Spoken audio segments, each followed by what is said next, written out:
بسم اللہ الرحمن الرحیم۔ میرے بھائی اور بہنوں، حضرت نوح علیہ السلام نے اپنے بیٹوں کو ایک وظیفہ بتایا۔ انہوں نے کہا، اے بیٹو، سبحان اللہ وبحمدہ، اس لفظ کو پڑھتے رہنا، اللہ تمہارے رزق میں کبھی کمی نہیں کرے گا۔ اللہ اکبر۔ یہ حدیث کا مفہوم تھا۔ میرے بھائی اور بہنوں، شبان المعظم کا پہلا جمعۃ المبارک ہے۔ چند گھڑیاں، چند تسبیحاں تنہائی میں بیٹھ کر سبحان اللہ وبحمدہ اس کی ضرور پڑھیے گا۔ اللہ آپ کو وہاں سے رزق دے گا جہاں سے آپ کا وہم و گمان بھی نہیں ہوگا۔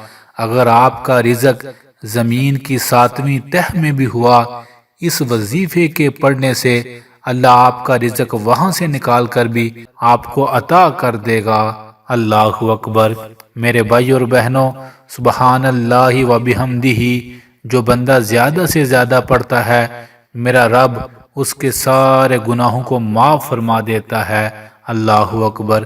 جو بندہ زیادہ سے زیادہ سبحان اللہ وبحمدہ پڑھتا ہے، اللہ انہیں تہجد پڑھنے والوں کے برابر ثواب عطا کرتا ہے۔ اللہ اکبر۔ میرے بھائی اور بہنوں، رزق کے سارے مسئلے حل ہو جائیں گے۔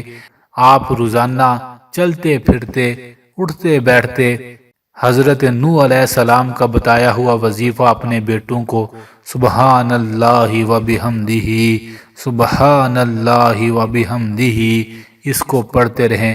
اللہ آپ کی نسلوں سے غربت ختم کر دے گا۔ ضرور پڑھیے گا، اللہ آپ کو بڑی دولت اور بڑا رزق عطا فرمائے گا۔ اس لفظ میں بڑی طاقت ہے۔